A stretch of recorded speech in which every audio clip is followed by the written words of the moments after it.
Luto. O que você sabe sobre esse assunto? Vivemos em uma sociedade onde se sabe pouco sobre o luto. O luto não é um evento, mas um processo que pode levar algum tempo e no qual todos param para refletir sobre a brevidade da vida e o que fazemos com ela. O luto é um conjunto de reações a uma perda significativa, geralmente pela morte de outro ser. Quanto maior o apego ao objeto perdido, maior o sofrimento do luto. Existem diversos tipos de luto e não necessariamente o luto é por morte. Nesse mini documentário, vamos compartilhar uma vivência sobre o luto perinatal. O luto perinatal é aquele que surge da morte do bebê, antes ou alguns dias após o nascimento. É uma dor intensa que pega de surpresa a mãe, seu parceiro e a família. A mulher, seu parceiro e a família devem passar pelo luto perinatal, como toda a perda de um ente querido. Essa situação deixa uma profunda marca emocional, com a circunstância agravante de que os pais e outros parentes próximos não conseguiram conhecer o bebê. É importante o acolhimento dessas famílias quando necessário, pois cada um reagirá ao luto conforme suas particularidades e recursos. Em alguns casos, pode ser necessário o acolhimento ao psicólogo.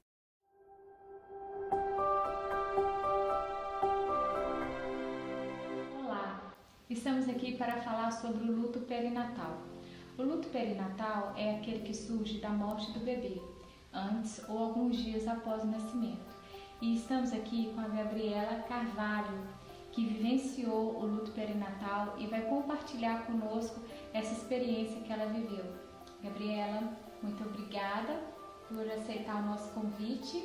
Tenho certeza que a sua experiência vai servir para muitas mulheres que estão vivendo o luto perinatal. Com certeza, obrigada pelo convite. Vamos então começar. Temos 10 perguntas. A primeira, como foi a sua gestação? Teve alguma complicação? Não, a minha gestação ela foi, eu sempre digo que ela foi perfeita. Desde o momento que eu descobri a gravidez até as 39 semanas e 5 dias, que foi quando a minha bolsa estourou, foi perfeita, sem nenhuma complicação, fiz todos os exames que precisava fazer, ultrassons, foi tudo tranquilo, tudo certo. Nossa segunda pergunta é, como foi o parto? No centro cirúrgico, você chegou a ver o bebê? Se sim, como que foi? Então, o que aconteceu? A minha bolsa estourou em casa e eu não sabia muito ao certo como reagir. Então eu estava na espera de um parto normal, né? Então eu fui pra maternidade. Cheguei lá, fui atendida. E aí quando eu fui atendida, o médico disse que talvez seria cesárea para que eu esperasse. E eu fiquei lá esperando, eles foram ouvir o coração do bebê 2 vezes. A primeira vez ouviu, o batimento estava um pouco mais baixo que o normal. Só que eles falaram que a frequência que tinha que continuar sendo certa. Então tudo bem. Aí até que na próxima vez que eles vieram ouvir o coraçãozinho, já não tinha mais batimento. E aí a médica ficou muito preocupada e acabou me levando para fazer ultrassom. E aí eles viram que não tinha mais vida. E aí eles me levaram para fazer uma cesárea. Até então eles não queriam, mas eu e meu marido optamos para poder fazer uma cesárea. E aí foi quando a gente foi para o centro cirúrgico, fizemos a cesárea. Eles me deram anestesia um pouco mais forte, então eu não me lembro exatamente do momento do parto. Eu só me lembro que quando eles pegaram meu filho, né, que era o Caleb, levaram para fora da sala e aí eu pedi para ver. Só que como eu tava meio grogue, eu lembro um pouco só do rosto dele. E aí eu pedi para que eles tentassem reanimá-lo. E aí ela falou que não dava, porque como ele já tinha nascido morto, não tinha como fazer isso. Então foi essa experiência do parto, foi isso que aconteceu. Entendi. Bom, a terceira pergunta seria se o bebê chegou a ir para a UTI neonatal. Nesse caso não, né, Gabriela? Não, ele não foi para a UTI neonatal, ele já nasceu morto, né? Eles Eles dizem, eles chamam isso como natimorto. Exato. Nossa quarta pergunta é como e qual momento e quem deu a notícia do falecimento do bebê? Você explicou que ele foi naquele momento da ultrassom, né? Isso, foi a médica. A médica, quando ela começou a apertar minha barriga e procurar movimentos dele, ou que ele respondesse, ele já não respondia, ela ficou preocupada e me levou até a ultrassom. E aí na ultrassom, ela disse que ela falou assim, o ultrassom é o último recurso que nós temos para poder ver se ainda há vida, e não tinha mais vida no meu filho. Nossa quinta pergunta é, você chegou a ter o bebê em seus braços? Não, eu não peguei. Eu vi e pra mim é até difícil explicar, né? Porque a gente espera que isso aconteça, né? Você vive a gravidez inteira, quase 40 semanas, o neném chutando, você conversando com o neném 24 horas e a espera de uma mãe é pegar o neném no colo. Mas eu acho que os procedimentos do hospital onde eu tive ele, eles não deixaram. Eles pegaram meu filho o mais rápido possível e colocaram longe de mim. Até então que eu não o vi, como eu falei, né?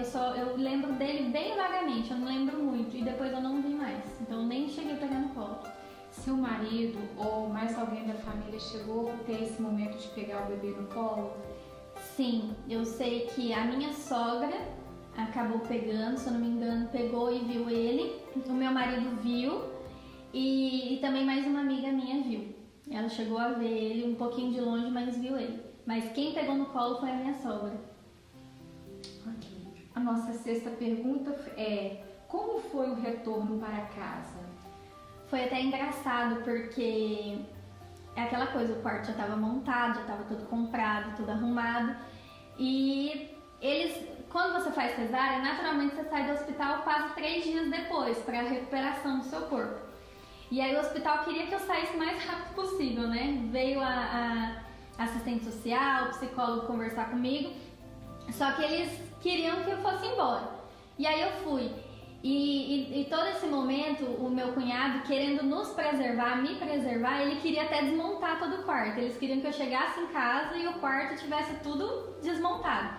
Só que eu não deixei isso acontecer, porque eu entendia que eu precisaria ter um momento de luto, eu precisaria vivenciar aquilo. Então eu queria, como eu montei, eu queria desmontar.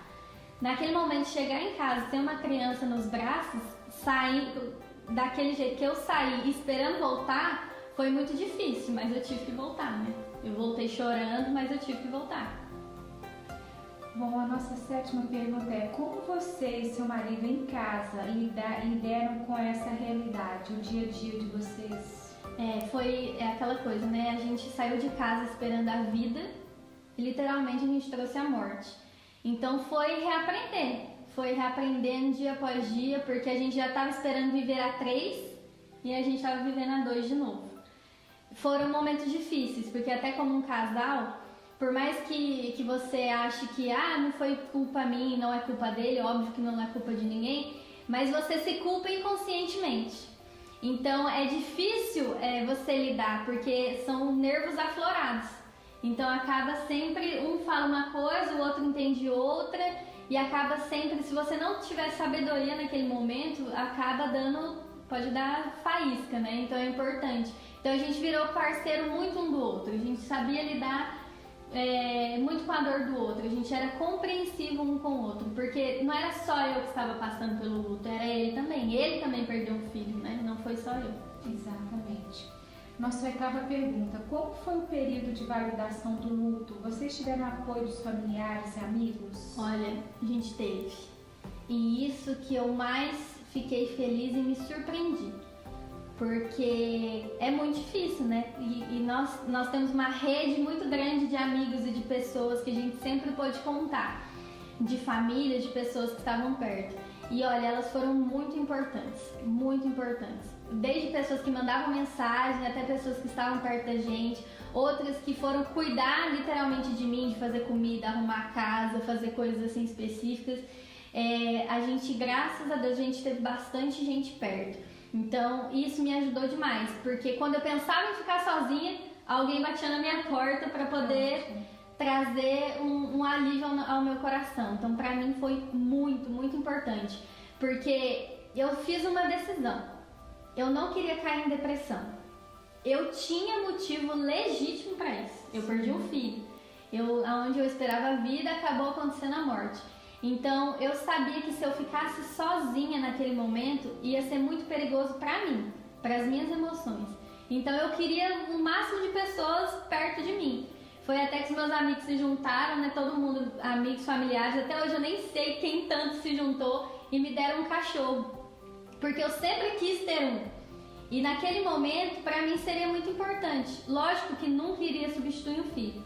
Mas foi algo que me trouxe uma alegria. Eu conseguia sorrir um pouco mais cuidando do cachorro, fazendo, né, as coisinhas para o cachorro. Então, essas pessoas foram tão importantes de, além de dar a presença delas para mim, me deram um presente que foi o meu cachorro, que eu tenho até hoje.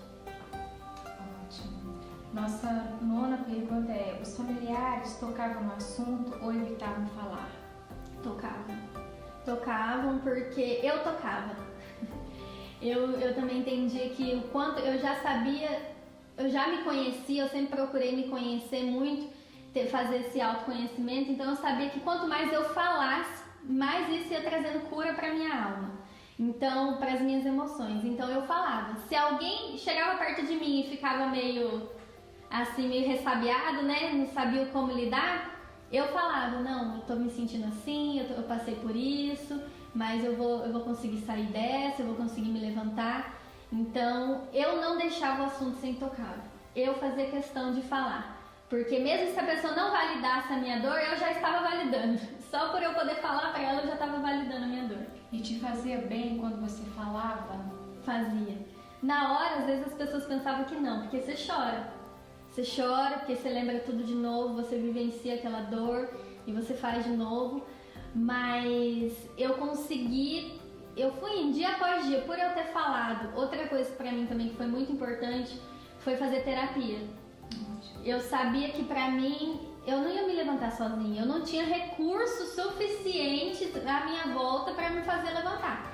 Então eu procurei fazer terapia e a terapia me ajudou. Então além de eu falar com as pessoas à minha volta, eu também voltei a trabalhar, e aí isso foi pra mim, eu quis fazer isso. Então, e aí eu falava na terapia também. Então foi curando de pouquinho em pouquinho dentro do meu coração. Muito bem, vamos à nossa 10ª pergunta. Como foram e como você lidou com os sentimentos que surgiram durante as suas 2 novas gravidezes?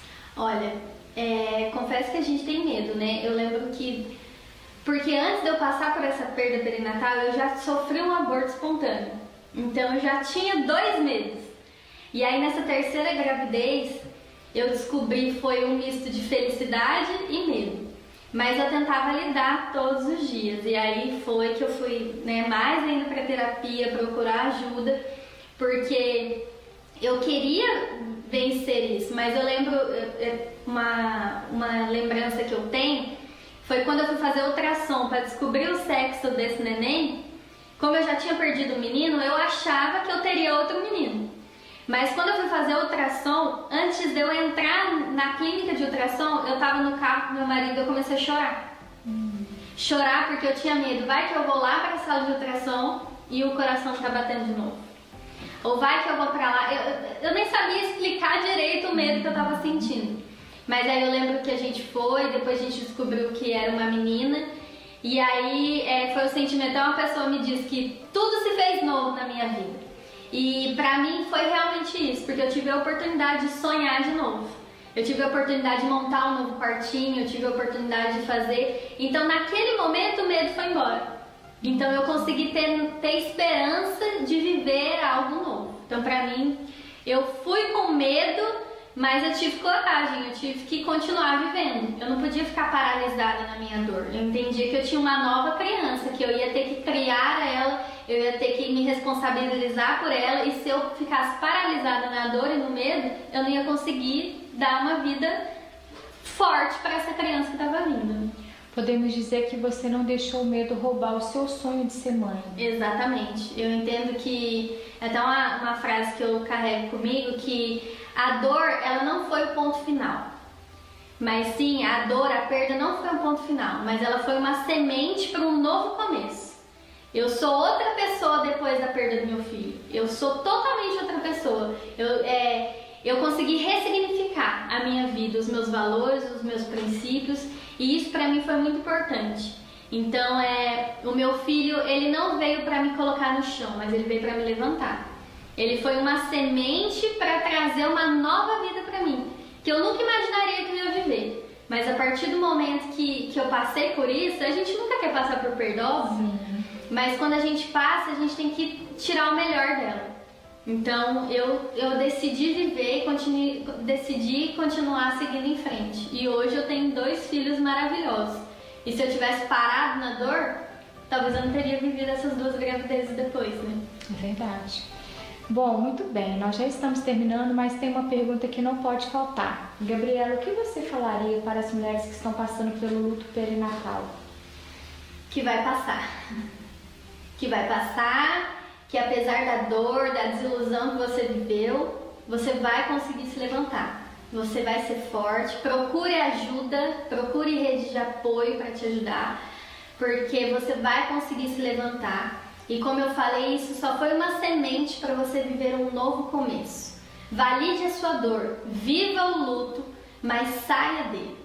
Saia dele, porque lá na frente você pode conquistar uma família maravilhosa depois de tudo isso. Acredite em você, não foi culpa sua. Não foi culpa sua. E é isso. Muito bem, Gabriela, muito obrigada por compartilhar essa vivência maravilhosa, e eu tenho certeza que esse material vai chegar a muitas mulheres que estão passando pelo luto perinatal. Você que está assistindo, se você conhece alguma mulher, alguma família que está passando pelo luto perinatal, compartilhe, porque realmente é uma vida, né? Algo que alguém viveu. A Gabriela viveu e ela está aqui para ensinar e dizendo que vale a pena. E ela conseguiu superar, com tudo que aconteceu, ela conseguiu superar. Obrigada pela sua participação. Obrigada.